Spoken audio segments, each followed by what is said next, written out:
We're starting now. 1 minute to go. How's everyone today? All feeling good? Yeah, okay. I'm ready. Awesome. Can't complain. Right. Cool.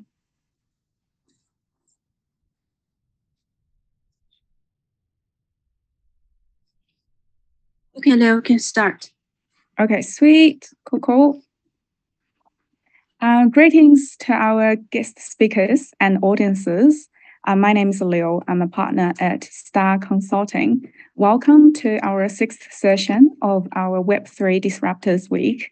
You can join us live on YouTube through our Metaverse channel, Meta Bloom. Well, in the last couple of days, we've talked about how to build a responsible Web3 economy, the Web3 mindset, currency, and the potential paradigm shift that comes with Web3, as well as investment. And today, we are going to look at another important aspect, that is privacy and security of Web3 and solutions. So we are very honored to have guest speakers from 3 security firms joining us today. They are Tian Chen from Slowmist and William Liu, Echo Product Manager from Oasis Network, and Bruce Wang, Chief Technology Officer from Safe Heron. Welcome to you all. Thank you very much. First, do you want to say hi to our audiences and introduce yourselves and your platform briefly? Shall we start with William, since you have your mic on? Is that okay? Yeah, sure. Okay, so first of all, thank you for having me. I'm very happy to join this roundtable talk and share with you some of my thoughts on privacy and security. So I'm William. I'm from Oasis Network. So I've been in this industry for not very long, for about 2 years. So I'm very excited to be in the Web3 this age, and we can focus on like privacy protection. So I'll give you a brief intro to Oasis Network. And Oasis Network is a layer 1 blockchain platform, and it is the first privacy-enabled blockchain platform, which is built for open finance and also for a responsible data economy and Web3. So the features of Oasis Network is that it has a high throughput and a secure architecture. The Oasis Network will also power private scalable DeFi and revolutionizing open finance and expanding it beyond traders and early adopters to a mass market for mass adoption. So Oasis also has unique privacy features, which were not only like redefine DeFi and Web3, but also create a new type of digital asset called tokenized data. So what we do at Oasis Network is that we put users' data in total control of their themselves, and also enable users to authorize their private data to third parties, and the profits or the revenues generated from the use of such private data will like totally be owned by the users. Thus, we are creating the first ever responsible data economy. So that's a very brief intro to Oasis Network, and I'm very looking forward to joining the talk with our guests today. Thanks. Thank you, William. Shall we go to Bruce next? Thank you. Okay, hello everybody. I'm very happy to be here to talk with you, and thank you for having me here. And I'm Bruce, and I'm the co-founder and the CTO of Cybersecurity, and I have been working for almost 7 years in the blockchain industry. And now I will give you some brief introduction about our business and about our company. And we all know that security is always the core in the blockchain industry, right? Based on self-developed MPC and TE technologies, Safe Hiring is an open source, one-stop self-custody solution provider to empower institutions to gain access to decentralized institutional-grade security features. And partner with AI Institute led by MPC introducer Andrew Yao. And we also have Safe Hiring Lab, which is dedicated to tech fields such as MPC, TE, and other blockchain security technologies, ensuring our technology is competitive and trustworthy. Right now, we have multiple projects going on, like MPC ECDSA scheme, MPC ED 25519 scheme, and the MPC private key derivation. Besides, we have open source our MPC algorithm library and the TSS-ISA algorithm and the entire SDX-based trusted services. And soon we will open source our TE-based services in 2 of 2 MPC algorithms. Security technologies and security education and security implementation are huge collaborative work for all. To be the security infrastructure in Web3, Safe Hiring is always here as the underlying ground. Okay, thank you all. This is our brief introduction. Thank you. Thank you, Bruce. How about Jen? Tell us more about Slow. Hi. Hello. Hey, I just want to say thank you all for having me here today. So my name is Jin, and I'm here representing Slow today. I joined the team last year around fall, and but the team's been around since 2018. So we're a blockchain security company. Most of our focus is on includes like everything from audits to investigations. We also work with like numerous projects and exchanges around the world. So some of our clients include like Coinbase, PancakeSwap, and not only do we do like security on the blockchain side, but we also do investigations in the in case like instance we're having like with like scams or exploits. And we recently launched a new product called Mistrack. Since a lot of these investigation tools, they you have to hit like a certain threshold before these like companies even like look into your investigation. So we kind of created this tool to kind of like help the everyday people to track down their stolen funds. Well, thank you guys so much. That's all sound very exciting. So we all know that privacy and security have always been an issue in the Web 2 era, and many users and businesses are bothered by those breaches and attacks. But Web 3 comes with the promise to solve some of those problems on the basis of blockchain technology. But is this really achievable? What has your platform been working on to tackle those problems, just to start with? Shall I have Jen to tell us something on this first? Is this achievable? Yeah. And what your platform has been doing to tackle those problems? Sure. So there's no such thing as like the perfect security system. We all know there's always going to be like a breach. So one of our main focuses is kind of like shifting towards like educating on the general public.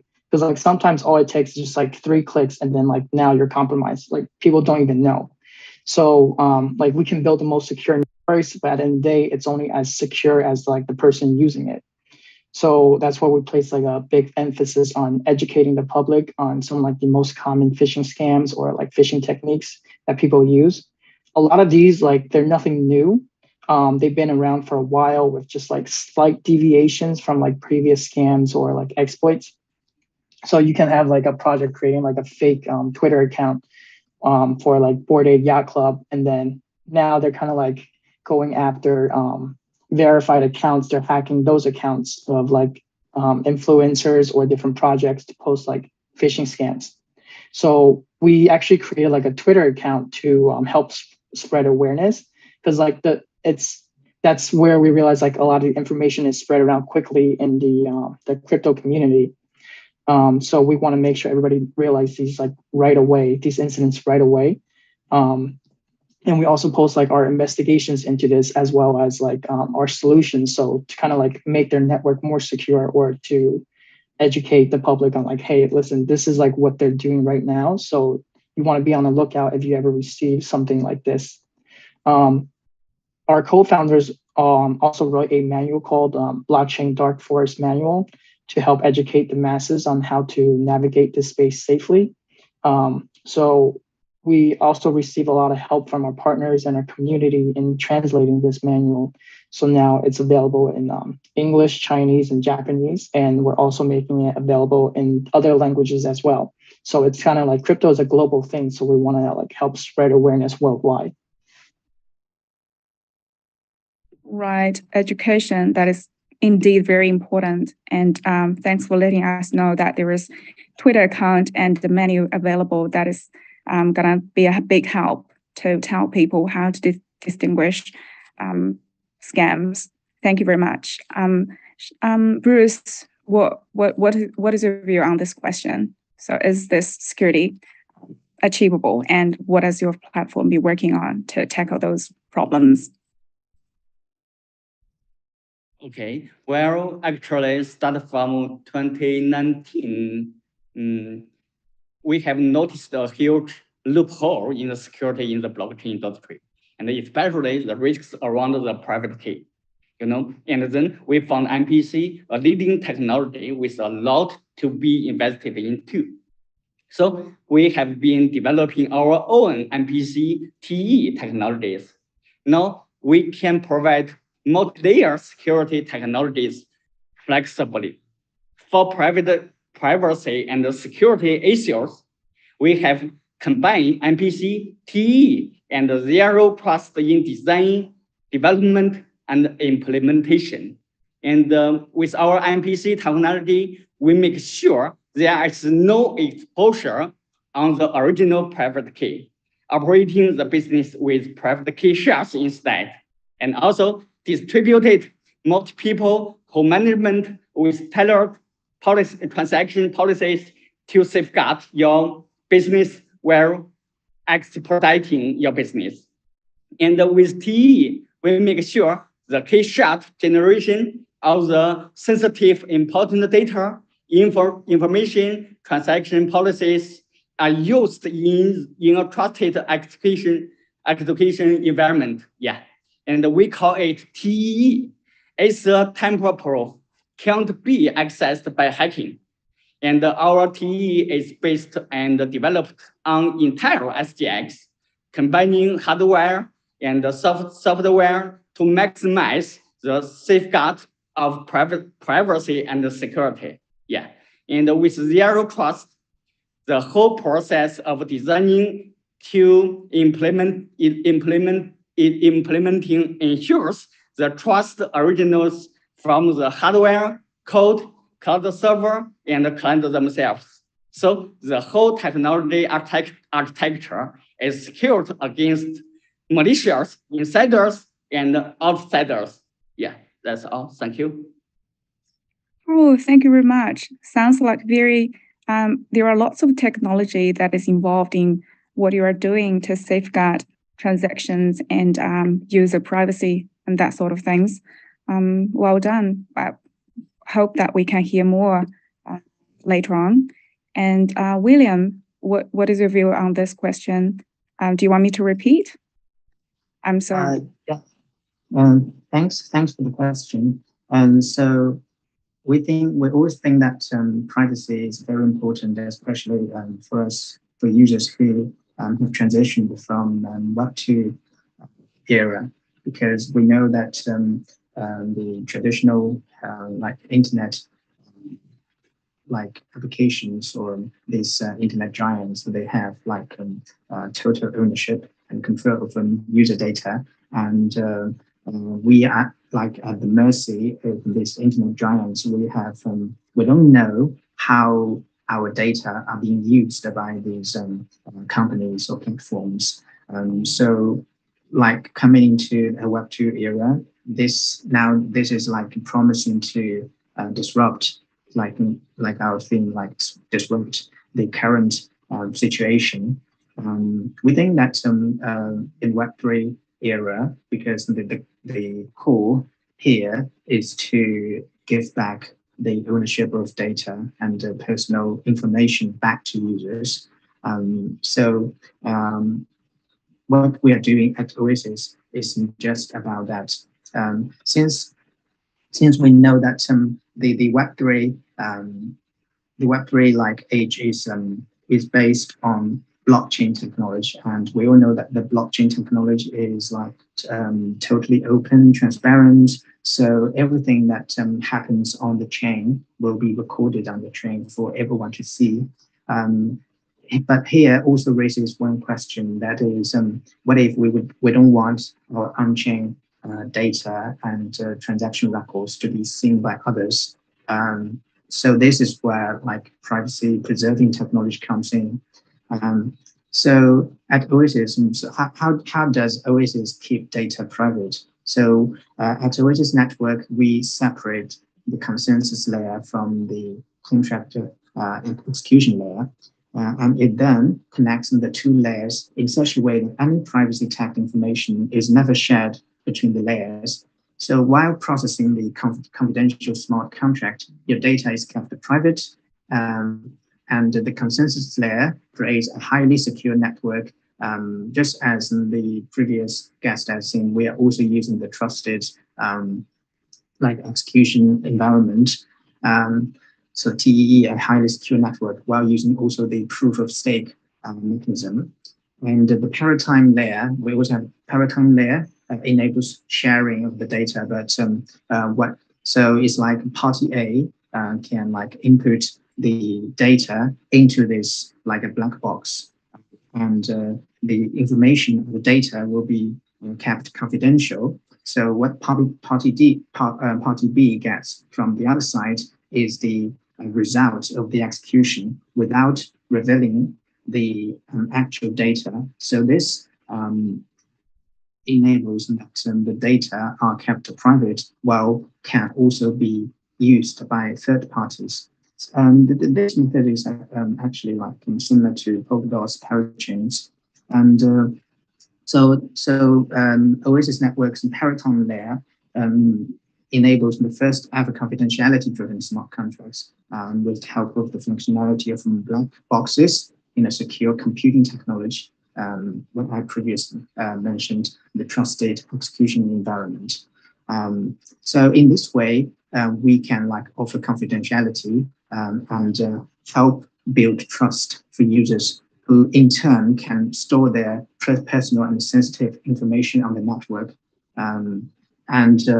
Well, we all know that the value of our data lies in the application or utility of it. So I think we at Oasis Network is also like we are striving to help users authorize the use of that data to third parties while keeping the data confidential. So in this way, any revenue generated from the use of data can be like shared by the users and earned by the users. So this is what we call in the Web3 era, users can read, write, own, and earn everything. Yeah, that's what are my thoughts on this question. Thanks. Thank you very much. Since you were talking about this, we'd like to talk more on privacy. So like you've mentioned before, in the Web3 era, many companies have had privacy failings and data breaches. And while Web3 promises to develop this decentralized ecosystem where users have sovereignty over their data, some people are saying that this kind of public by default model or de-animalization means users must give up control of their own data by default, or Web3 world would again buy the same companies that have exploited user data. And William, you were talking about you use this kind of method to ensure users' data are private, safe with you guys. So am I reading it right that there is still a third party that is involved, like yourself? Can I make myself clear? And so the question is, so I'm just saying that in the Web3 promises to develop this decentralized system. And like you said, users will be able to own their data and read, write it, and make a profit from it. But some people are saying that actually this kind of the blockchain, the nature of blockchain, which is like public by default, and which means that users must give up control of their data, or Web3 will again be run by the same companies that have exploited user data, and there will still be a third party that is involved. So do you think that is like when you are saying you are giving users this kind of method to protect their data? So are you like the third party that is, so there is still an intermediary there? Well, actually, it's not like that. It's like, for example, I'll give you an example. So recently, we have Oasis Labs, and we have reached a partnership with Genetica, one of the fastest growing genetic sequencing company in the world. So our partnership is about empowering, like using blockchain technology and privacy preserving techniques for precision medicine. So under this partnership, Genetica, initially will upload 100,000 sets of genetic data onto our parcel on the Oasis network. So after these data are being uploaded onto the Oasis network, users can create an Oasis account, and in this account they can see that how their data, genetic data, we all know that genetic data is very sensitive. How their data will be used and who will use it, and they have total is totally transparent and for them to see. So and they can authorize how these data will be used. So after that, every time Genetica, this company, or any third party pharmaceutical company wants to use the data, they have to make a request, and the user itself, himself can authorize whether they want to give these third parties access to their data.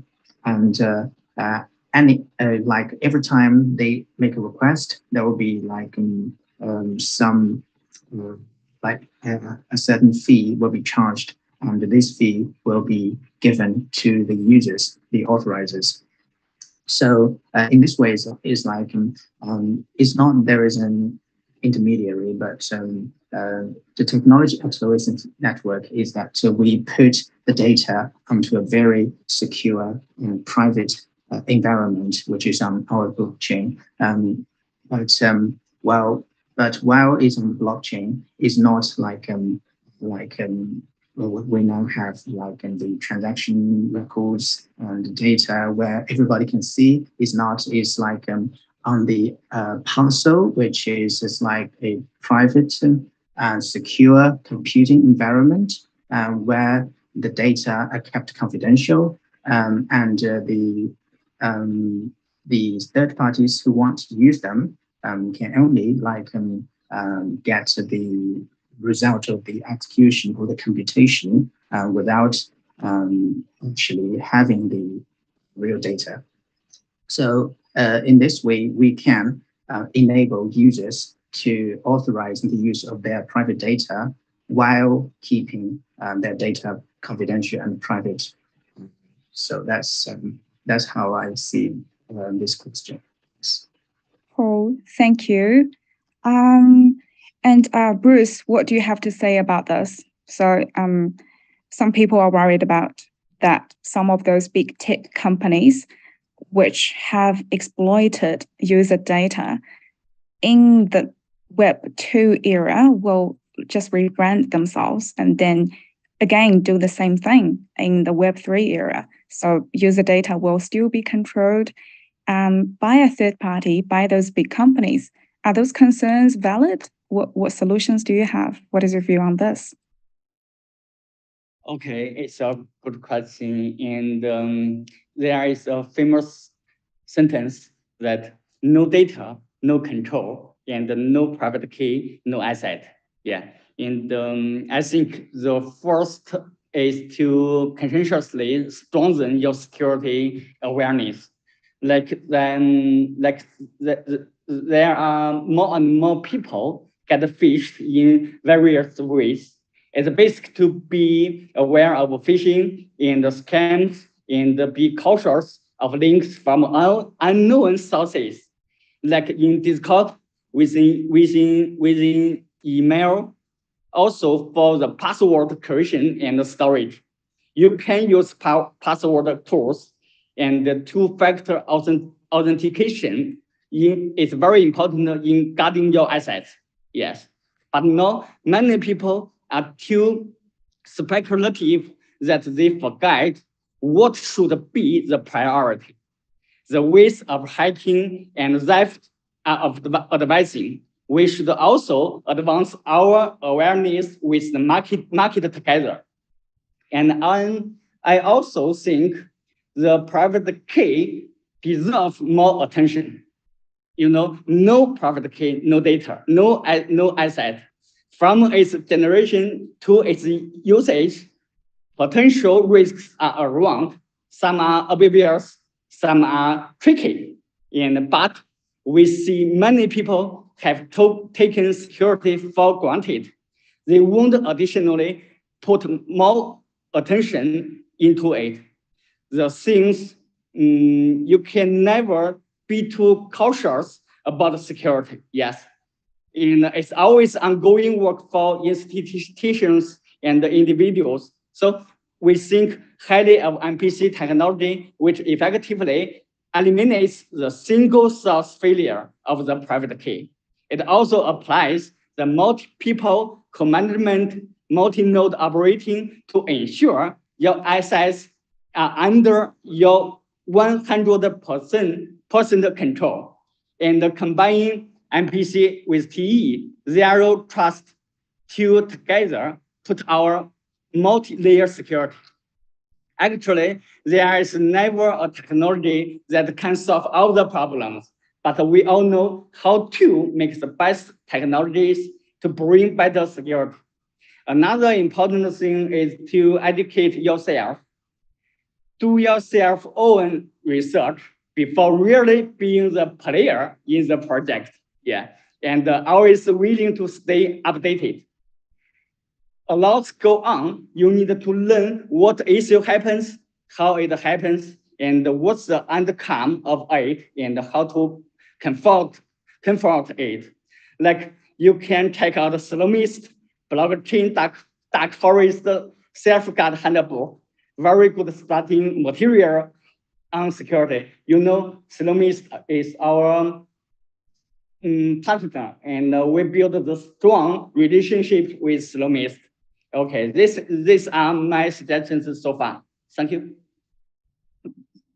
Thank you. Thank you, Bruce. Okay, let's move to Jen. I guess I'll just re-emphasize my question. So I'm just saying that the in the Web 2 area, some big companies, they take control of user data, but some people are saying that blockchain actually by default is public data all the time. And also with the rebranding of some of those big names and some traditional Web 2 firms going into Web 3 world, this Web 3 era will be run again by the same companies that have exploited user data. Do you think those concerns are valid? And what solutions do you have from your company to tackle those? So I think those concerns are definitely valid, especially now there's still a lot of like Web3 infrastructure that depends on like Web2 infrastructures. So like going back to that topic where it's like if you're worried about in like Web2, you have like one centralized entity like Google. When you conduct a search, all your information is stored with Google, because that's like the one entity that we interact with. But like in Web3, all the information is public. It is stored on a blockchain. So it's a lot more decentralized, because now you're run, instead of having like one central entity, you have multiple nodes around the world that kind of like verify these transactions for you. So yes, even though it is public, that information that's it's still stored with the actual user itself. So that's why like we have like NFTs, we have like these like, we're able to run like DeFi protocols without any of these like centralized entities. So one thing I do suggest people to do is like if you're worried, there's like other like services out there like mixing platforms where you can like transfer your assets in like Tornado Cash. There's with NFTs, it's you kind of want to like obviously you don't like, if you're worried, there's like different networks out there too, like the secret network. They offer you like privacy on that part. Yeah, sorry, I'm just my train of thought is just like over the place. Yeah, so No like, going worries. back to I think it's like it's Web3 is still so new. So I think like as time goes on, we'll realize that instead of like giving control to like one central entity, we're like giving control to the blockchain, where information is stored with everyone, so you know exactly who actually owns it. Yeah, and I guess because it's still new and there will be some defects and flaws in the system, I suppose that's where you guys are coming in, right? To make it better, to improve it in every way that we can to achieve a better future. Right. Yeah. So, and regarding asset security, it is not rare to see a platform, be it for cryptocurrency or NFTs, losing hundreds of millions of dollars, if not billions, in a single attack and affecting many, many users. What advice would you give to those platforms and everyday users? I think you guys have covered part of those questions in your answers before, but just to re-emphasize or sum it up a little bit, please. Shall we go with Jane first? Please. Sure. So like going from Web2 to Web3, a lot of these same security practice works for like both webs. So like one of like the biggest hacks, the Axie hack, after like a investigation, like it was discovered one of their employees, they accepted a malicious file on LinkedIn. So that's kind of like a traditional like a Web2 attack, Web2 hack, where it's like scammers send you malicious files and then you kind of just accept it. So like one thing like I always tell people is like, hey, always be suspicious. Like don't click on any links you're not sure about. There's also an incident with like OpenSea recently where they had all their like email database was leaked. So scammers might try to send you emails, like be on the lookout for that. Like I personally make a habit of not clicking on any links in my email unless like I'm expecting something from them. And then if it seems important, like you can always check on the actual website itself, or like just double check the sender's address. Like you can click on it and you can actually see if it's actually from the site itself. So another thing that like this is going back to like Web2 and Web3 security is like just get used to changing your passwords regularly. Like with OpenSea, there's like with exchanges, even though technically they're like considered like Web2, they're still part of like the Web3 space in it. So get used to like changing your password there, because all these hacks, like these scammers, they have all their information. It's just that because when there's such a big file out there, it's just a matter of time before you're affected too. Another big problem is like people who use the same password. Like don't do that. That's if one account gets hacked, they're pretty much all compromised. I know it's easy to use one account, but like if one gets hacked, you're pretty much done. And then like sometimes scammers and hackers, they already have access to your password. Like, so if a platform like Coinbase, like they offer you 2FA, like we strongly suggest like you turn that on. The SMS 2FA, because they can compromise your phone. They can get access to your phone number too. So you can use stuff like Google Authenticator or like Microsoft Authenticator. Another thing, like with like Web3, like decentralized wallets, it's just sometimes just use common sense. Like if you set up a MetaMask wallet or a Coinbase wallet, they don't ask you for your email address. So if you receive an email from them asking you to reset your password, that's probably a scam. But that's why like we got to go back to the whole like educating the users, because now Web2 users coming into Web3, they're still on the Web2 mindset. And then like a lot of them, they don't even know they just say, oh, like this is a seed phrase. Like, they don't really know what it does. They still think like the password is the one that gets you access to their account. So that's why we kind of like stress on like, hey, just make sure we like educate them on using like our Dark Forest manual handbook. Because then once you start having that fundamental understanding of like how things work in this space, now you're more keen on the lookout for incidents like these. Yeah, absolutely. Yeah, like you said, education, and also I think as users themselves, or every players actually need to be more aware of what is out there when they do anything or taking any moves, basically. So let's come to Bruce. What is your understanding? What advice do you have for those platforms and everyday users to avoid like hacks or attacks, or just something to protect our privacy and data and assets? Okay, let me see. Like what I just said, first of all, we must cultivate security awareness. Basic awareness always needed, but the basic is also the foundation. Taking down all these skills need you to be vigilant. And secondly, by combining MPC and TE, we can solve the security problems related to private keys. And in my opinion, there are no huge differences between Web 2 and Web 3. You know, in Web 2, there are many hacks events, but in Web 3, you know, the data and the private key is our asset.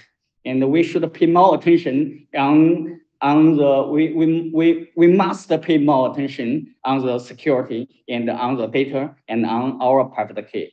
Yeah, this is what I want to say. And I very agree with Jen, and he is very experienced in the Slumis is very experienced in the traditional security industry and the Web3 industry field.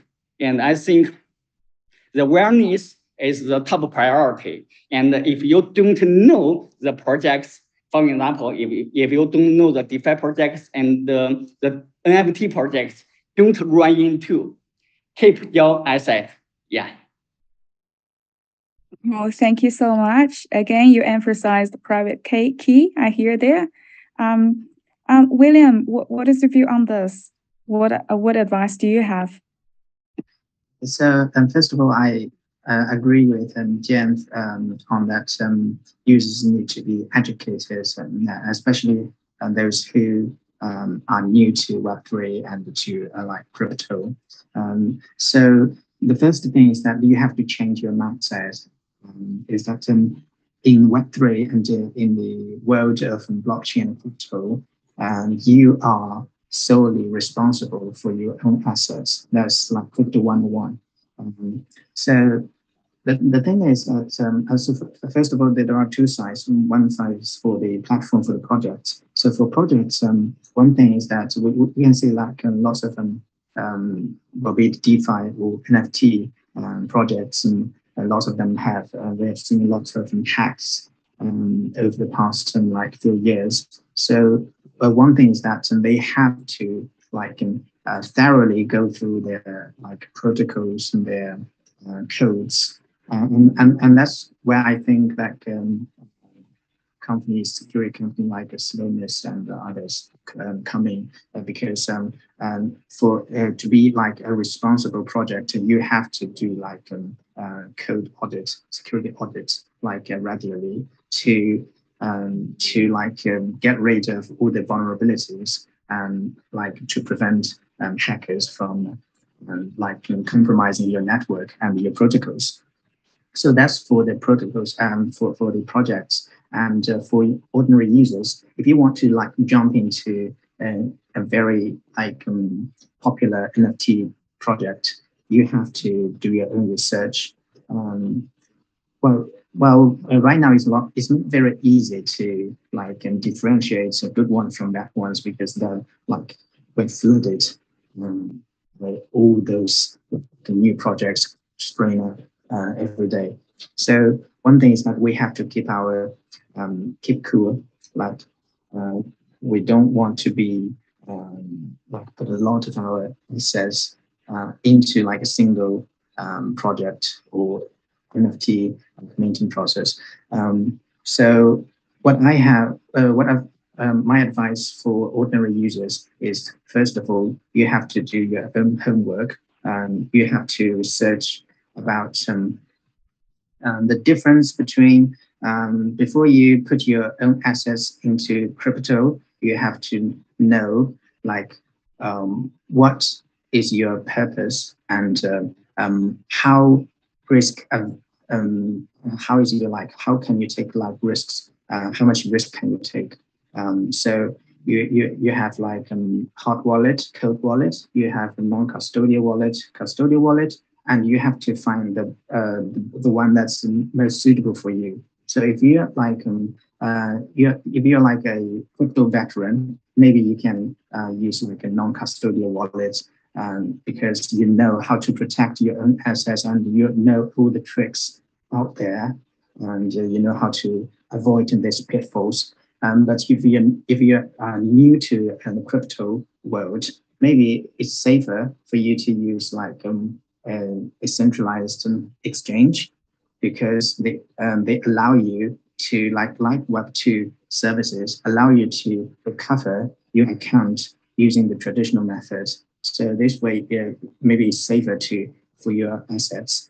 And then another advice is that don't put all your eggs in one basket, which means that if you want to jump into a new NFT project, maybe it's safer to use a new wallet, like a wallet where there is no assets in it to try it. You don't want to use a wallet where you have a lot of assets in it, and this may compromise your assets. And also another thing is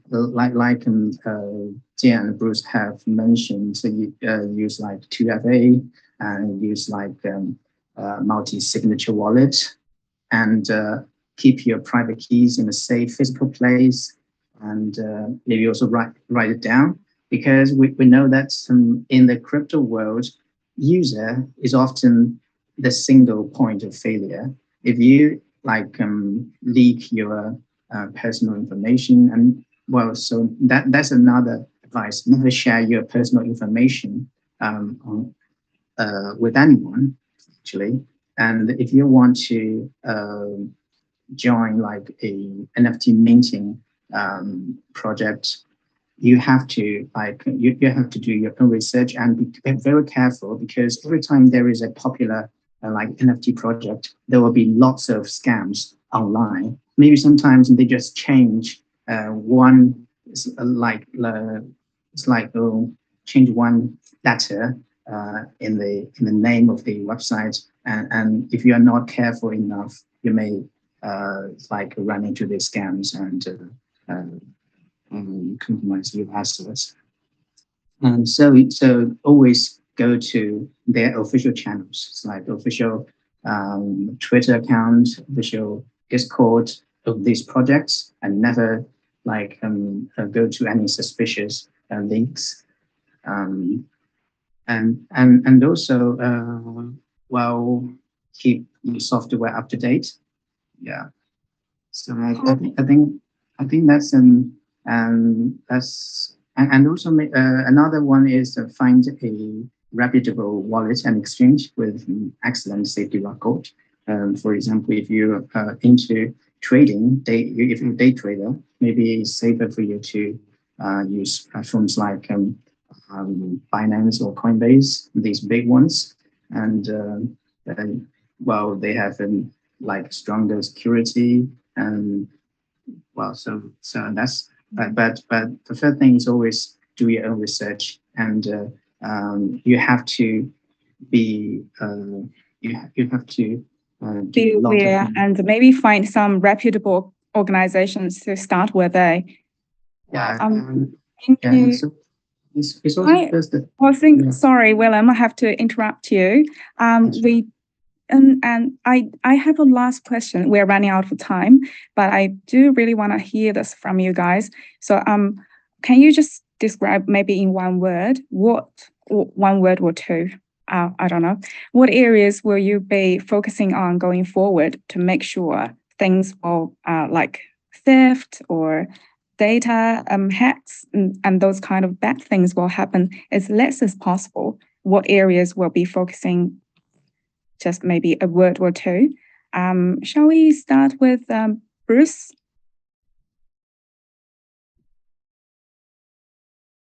Okay, it's me. Sorry. Yes, one word or two words, just to describe quickly what areas will you be focusing on going forward to make sure Web3 is as secure as possible.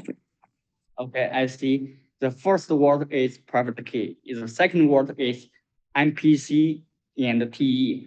Yeah. Okay, all in relation to your own technology. Awesome. Yeah. How about Jen? What do you think? It's gonna be a little obvious. I'm gonna go with education because there's every day there's new users coming into Web3. So the most important thing is education, because without just building that fundamental, it's gonna be hard for them to understand the next concepts. Cool, awesome. How about you, Willem? I'm gonna go with privacy. So because that's what we have been doing, and I think so. First of all, for this for Web2 project, Web2 era, privacy is what bothers us, the lack of it or the lack of it. And in the Web3 era, we know that is a blockchain-based technology, and we know that the nature of openness and transparency of blockchain actually, actually requires privacy even more. So we think that as people are increasingly aware of the importance of privacy and the value of their personal information and data, and we think that privacy preserving technology will become increasingly important in the Web2 world, and we will continue to focus on what we do best and to serve the community. Thanks. Cool. Thank you very much. Thanks very much again, Jen, William, and Bruce, for sharing your knowledge and insights. I think many of us are really looking forward to a better future with Web3, where our digital lives are more protected, secure, and we have more autonomy and control over our data. And what you guys are doing, obviously, is very essential for this to happen. We will have more discussions on Web3 in the next 2 days, including gaming, 3.0 Disruptors, and Mon-Fri. So don't forget to join us to find out more. Thanks again to all our speakers and audiences, and all the best to all of you. Thank you so much. Bye for now. Thank you for having us. Thank you. Bye-bye. Thank you. Thank you. Bye-bye. Bye bye. Bye bye. Bye bye.